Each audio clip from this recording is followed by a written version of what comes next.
Hello everyone. Today we will discuss budget expenditure. Earlier we have discussed budget receipts यानी कि government के income source क्या क्या हैं, टैक्स रिसिप्ट्स और नॉन टैक्स रिसिप्ट्स हमने किया था, रेवेन्यू रिसिप्ट्स और capital receipts we have already done. In this class we will read about the expenditure. It refers to the estimated expenditure of the government during a fiscal year. एक financial year के अंदर सरकार के जो estimated expenditure हैं उसे हम budget expenditure कहते हैं. There are two types of expenditure. These are revenue expenditure and capital expenditure. ये है revenue expenditure और capital expenditure. अब what is revenue expenditure? Revenue expenditure क्या है बेटा? Revenue expenditure of the government is that expenditure which has following features. Revenue expenditure government का वो expenditure है जिसमें कि ये फीचर्स होती हैं. कौन कौन सी? पहला, it does not create any assets of the government, यानी कि सरकार को इससे कोई एसेट्स नहीं बनते हैं सरकार के. फॉर एग्जाम्पल, अगर आप पैसा खर्च करते हो, उसके बाद मान लीजिए आपने कहीं इन्वेस्टमेंट की और इन्वेस्टमेंट करने के बाद आपको कुछ पैसा खर्च करें, 10 लाख रुपए आपने खर्च किए और 10 लाख रुपए खर्च करने के बाद आपने एक प्लॉट ले लिया, तो दैट इज योर एसेट. लेकिन अगर आपके घर में कोई शादी है और उस पर आपने 10 लाख रुपए खर्च किए तो it doesn't mean an asset. इसका मतलब होगा एक्सपेंडिचर, ये खर्चा है. तो ये वो खर्चा है, रेवेन्यू एक्सपेंडिचर वो खर्चा जिससे कि सरकार के नए एसेट्स नहीं बनते, यानी कि उस पैसे को खर्च करने से सरकार के एसेट्स में कोई बढ़ोतरी नहीं होती है. जैसे कि ओल्ड एज पेंशन, सरकार पेंशन देती है, वृद्धावस्था पेंशन देती है, उससे सरकार को कोई फायदा नहीं है. सरकार सैलरीज देती है, उससे सरकार की इनकम में कोई बेनिफिट नहीं होता है. गवर्नमेंट एम्प्लॉयज को सरकार सैलरी देती है, उससे सरकार के एक्सपेंडिचर हैं. लॉ एंड ऑर्डर मेंटेन करने के लिए गवर्नमेंट पैसा खर्च करती है.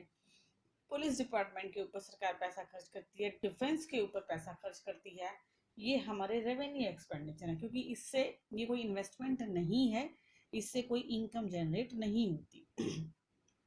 स्कॉलरशिप मीन्स सरकार स्कॉलरशिप्स देती है गरीब बच्चों को पढ़ने के लिए, या जो स्कॉलर्स होते हैं उनको पढ़ने के लिए.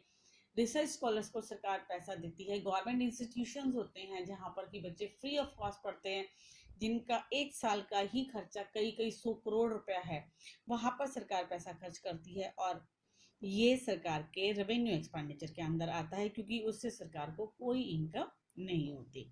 Then it does not cause any reduction in the liabilities. इससे सरकार के लाइबिलिटीज में भी कोई कमी नहीं आती.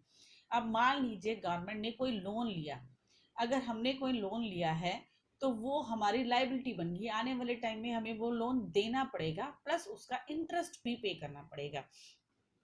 तो ये जो एक्सपेंडिचर है, ये जो खर्चा है, इससे सरकार के लोन में भी कोई कमी नहीं आती है, यानी कि उसके लाइबिलिटीज जो है वो भी कम नहीं होती है.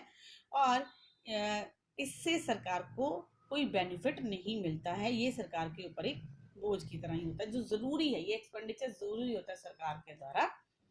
Expenditure by way of grants to the state government, जैसे सरकार सेंट्रल गवर्नमेंट स्टेट गवर्नमेंट को ग्रांट्स देती है. फॉर एग्जांपल, कोरोना के टाइम पे जो इंजेक्शन है सेंट्रल गवर्नमेंट को वो 150 रुपये का पड़ रहा है, लेकिन स्टेट गवर्नमेंट जो है वो 400 रुपये का पड़ेगा स्टेट गवर्नमेंट को. तो सरकार क्या कर रही है कि सेंट्रल गवर्नमेंट ने कहा कि ठीक है, उसकी कुछ पेमेंट सेंट्रल गवर्नमेंट करेगी, यानी कि उसका कुछ परसेंट जो पार्ट होगा, जैसे 400 का इंजेक्शन अगर पड़ रहा है तो 200 रुपये सेंट्रल गवर्नमेंट दे देगी और 200 रुपये स्टेट गवर्नमेंट. तो ये सरकार ग्रांट देती है स्टेट गवर्नमेंट्स को to cope with natural calamities. अगर कोई नेचुरल क्लैमिटीज आ जाती है, अब ये नेचुरल क्लैमिटी है, डिजास्टर है, तो इस समय में सरकार हेल्प कर रही है, सेंट्रल गवर्नमेंट प्रोवाइड करी है फैसिलिटीज स्टेट गवर्नमेंट को. पिछले साल जब कोरोना पैंडेमिक की शुरुआत हुई, सरकार ने मजदूरों के खाते में पैसे डलवाए. जन धन योजना के तहत लोगों को पैसा दिया गया. 20 लाख करोड़ रुपया एमएसएमई को दिया गया. इस तरह का जो भी खर्चा होता है वो रेवेन्यू एक्सपेंडिचर के अंदर आता है. गवर्नमेंट स्टेट गवर्नमेंट को क्लाइमेटीज के टाइम, जब नेचुरल क्लैमिटीज होती हैं, उस समय में पैसा प्रोवाइड करती है, और ये हमारा रेवेन्यू एक्सपेंडिचर के अंदर आता है. For like as flood, earthquake, corona, it does not reduce financial liability of the central government in any manner.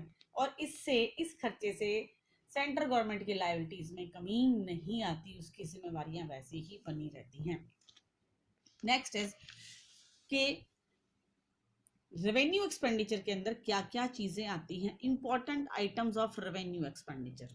पहला, wage bill of the government. सरकार जो भी सैलरीज देती है एमपीज को, एमएलएज को, गवर्नमेंट एम्प्लॉइज को, जजेस को, डिफेंस में जो लोग काम करते हैं उनको, गवर्नमेंट एम्प्लॉइज जो भी होते हैं उनको, चाहे वो किसी भी सेक्टर में हैं, गवर्नमेंट जॉब्स के लिए जो सरकार सैलरी देती है वो हमारी रेवेन्यू एक्सपेंडिचर के अंदर आती है।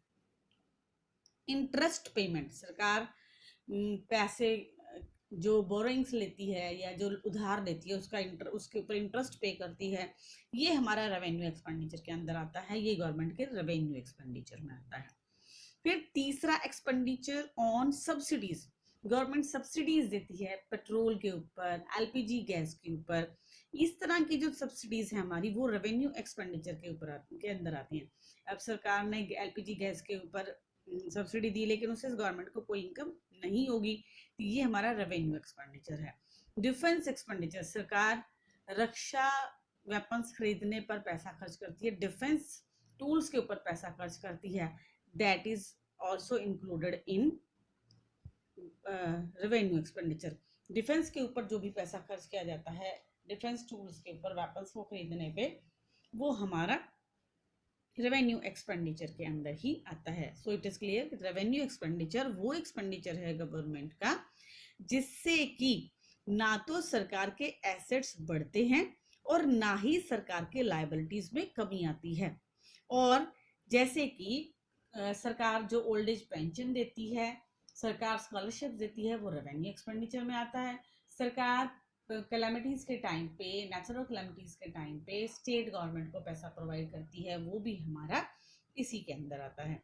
4 इंपॉर्टेंट आइटम्स हैं जो कि रेवेन्यू एक्सपेंडिचर के अंदर आते हैं। नेक्स्ट है हमारा कैपिटल एक्सपेंडिचर। कैपिटल एक्सपेंडिचर क्या है बेटा? Capital expenditure is that expenditure which either creates an asset or reduction in liabilities. Capital expenditure वो expenditure है जो कि which create an asset, जिससे कि सरकार की assets increase होती हैं और liabilities जो है वो कम हो जाती हैं। ये नॉन रिकरिंग है और इरेगुलर है, यानी कि ये कैपिटल एक्सपेंडिचर जो है वो इरेगुलर है, वो रोज रोज नहीं होता, वो बार बार नहीं होता। सरकार ने एक फ्लाईओवर बना दिया, एक पुल बना दिया, तो सरकार रोज रोज नहीं पुल बना रही है ना, तो that is irregular and non recurring, यानी कि ये लगातार नहीं होता। Capital expenditure creates assets for the government. Capital expenditure से सरकार के एसेट्स बनते हैं। फॉर एग्जाम्पल, गवर्नमेंट ने बिल्डिंग बना दी, रोड्स बना दिए, तो उससे सरकार को टैक्स मिलेगा, टोल टैक्स लगाएगी सरकार, एक बार पैसा खर्च करेगी, तो ये कैपिटल एक्सपेंडिचर है। सरकार शेयर परचेज करती है, एमएनसीज या मल्टीनेशनल में इन्वेस्ट करती है, ये हमारा कैपिटल एक्सपेंडिचर है। It causes reduction in liabilities of the government. Capital expenditure से गवर्नमेंट की लायबिलिटीज में कमी आती है, यानी कि जो गवर्नमेंट की जिम्मेवारियां हैं या बोझ है सरकार का वो कम होता है। For example, expenditure on land and building of roads. सरकार बिल्डिंग्स बना रही है, रोड्स बना रही है, उससे सोर्स ऑफ इनकम जनरेट होगा और उससे वो गवर्नमेंट की इनकम इंक्रीज होगी आने वाले टाइम में। परचेज ऑफ शेयर्स, अगर सरकार मशीनरी के ऊपर पैसा खर्च कर रही है, इक्विपमेंट्स के ऊपर पैसा खर्च कर रही है, इट मीन्स अगर सरकार पब्लिक सेक्टर इंटरप्राइजेस खोल रही है, अगर सरकार सरकारी बिल्डिंग्स बना रही है या बिल्डिंग्स बना रही है, फॉर्म्स बना रही है, कोई नया प्लांट लगा रही है, वो भी कैपिटल एक्सपेंडिचर के अंदर ही आता है। गवर्नमेंट सेल और परचेज करती है शेयर्स का, गवर्नमेंट जो परचेज करती है शेयर्स का वो भी कैपिटल एक्सपेंडिचर के अंदर आता है। सरकार प्राइवेट सेक्टर्स के अंदर या अदर इंस्टीट्यूशंस के अंदर पैसा इन्वेस्ट करती है। Loans by the central government to state government, जब सेंट्रल गवर्नमेंट स्टेट गवर्नमेंट को लोन प्रोवाइड करती है तो वो भी कैपिटल एक्सपेंडिचर के अंदर आता है। देखो, एज अ ग्रांट अगर हेल्प करिए सरकार तो वो रेवेन्यू एक्सपेंडिचर है, और अगर सेंट्रल गवर्नमेंट स्टेट गवर्नमेंट को लोन दे रही है, आज लोन दे रही है सरकार, लेकिन कल को उसको इंटरेस्ट मिलेगा उस पैसे से, तो ये हमारा कैपिटल एक्सपेंडिचर के अंदर आता है। कैपिटल एक्सपेंडिचर वो एक्सपेंडिचर है जिससे सरकार के एसेट्स इंक्रीज होते हैं और उसकी जो लायबिलिटीज हैं वो कम हो जाती हैं। It causes reduction in liabilities of the government, यानी कि सरकार की जो लायबिलिटीज हैं, सरकार का जो बोझ है वो कम होगा और गवर्नमेंट की जो एसेट्स हैं वो इंक्रीज हो जाएंगे। फॉर एग्जाम्पल इसमें हम काउंट करते हैं expenditure on machinery and equipment. Government machines के ऊपर जो पैसा खर्च करती है, या गवर्नमेंट जो नई प्लांट्स एस्टेब्लिश करती है, पब्लिक सेक्टर एंटरप्राइजेस एस्टेब्लिश करती है, वो हमारा कैपिटल एक्सपेंडिचर के अंदर आएगा। Purchase of shares capital expenditure में आएगा। Construction of roads and buildings capital expenditure के अंदर आएगा। और सेंट्रल गवर्नमेंट जो स्टेट गवर्नमेंट को लोन देती है वो भी हमारा कैपिटल एक्सपेंडिचर के अंदर ही आएगा।